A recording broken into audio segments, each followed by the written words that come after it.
Okay, let's do some technical stuff.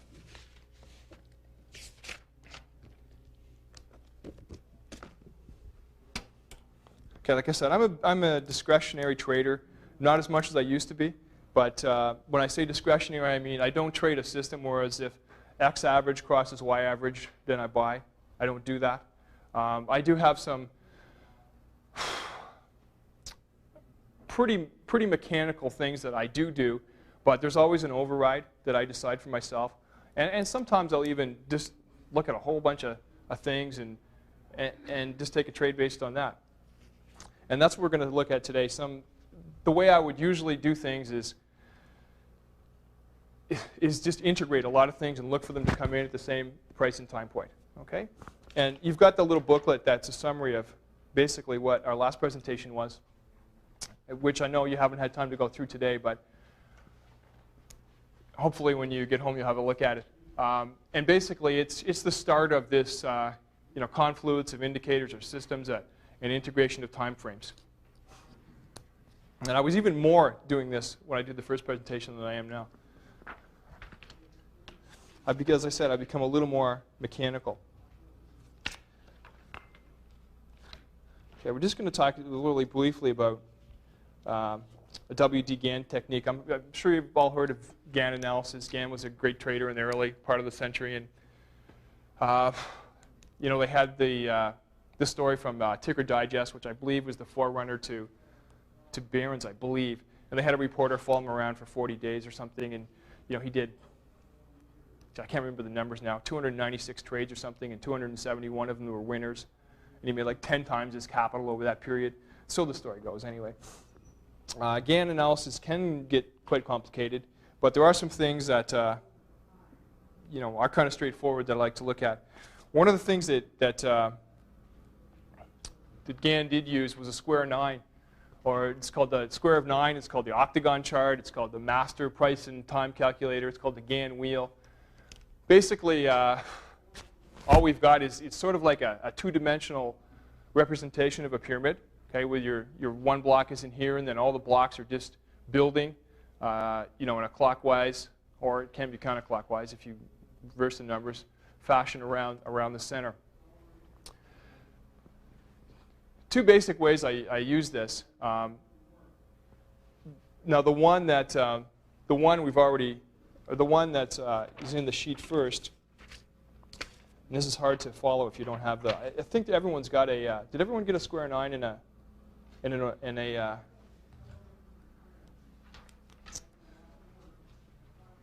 There's no square 9 in the book or anything like that? No? No.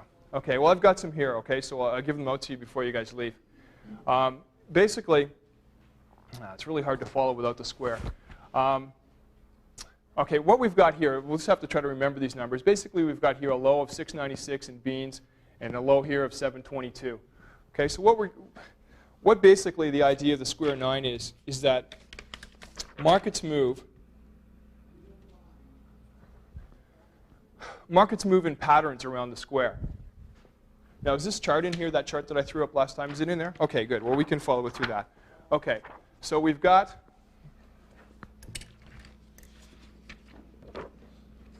just bear with me. It's really hard for me to read the numbers on here. Wow.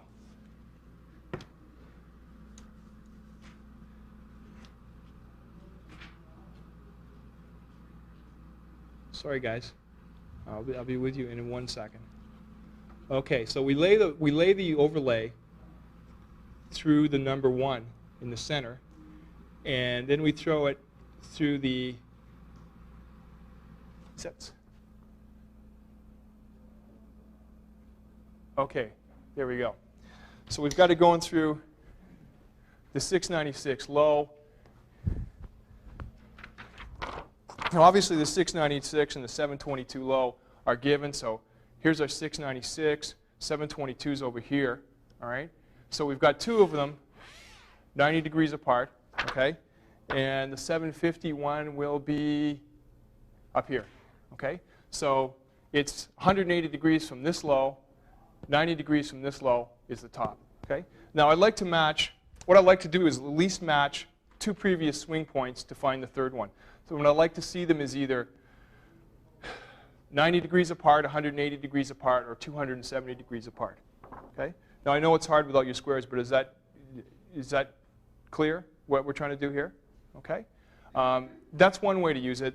Now, I'll tell you what, the way I really like, and to be honest, I almost didn't bring this today, because I really like what I'm going to show you next, and it's really worked well for me, okay? And it's really simple. And I haven't seen anyone else teach it. I just stumbled on it myself, so I don't think that you're going to see it somewhere else. Basically, what I've been doing is figuring out what day of the year it is numerically. For instance, February 6th, I believe, was the 37th day of the year. 31 days in January plus 6 more is the 37th day. Okay? So December 31st would be 365. All right? Then what I do, look on the square for Friday, which would be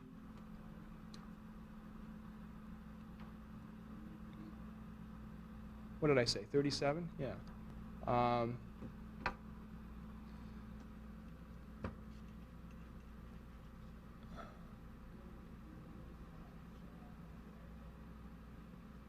Okay, that's not great, but it's close enough. So once I found 37, okay,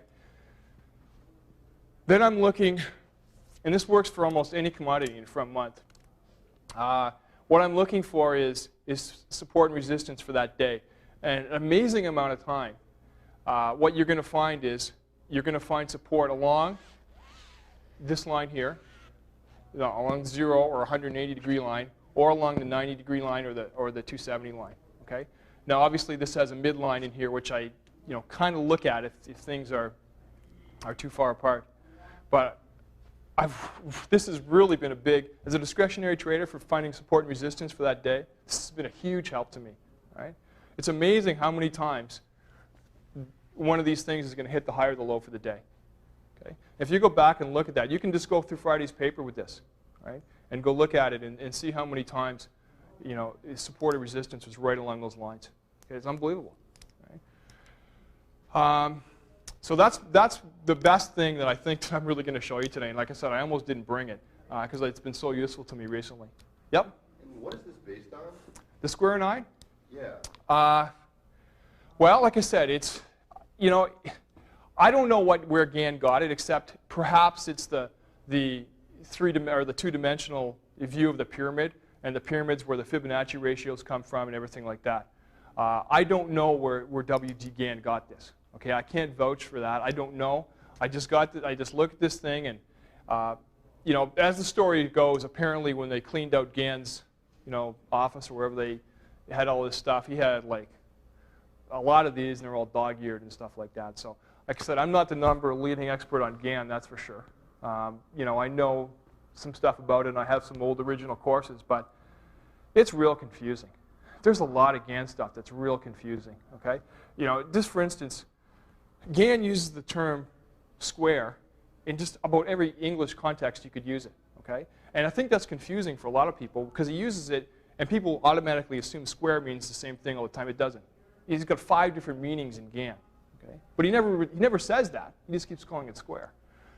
So to answer your question, I don't know where it comes from. I just know that it's a Gann technique, and I used to use the first technique I showed you a lot. I still use it sometimes, but this one is just so quick. Every day I can just get a quick view on where potential support and resistance is.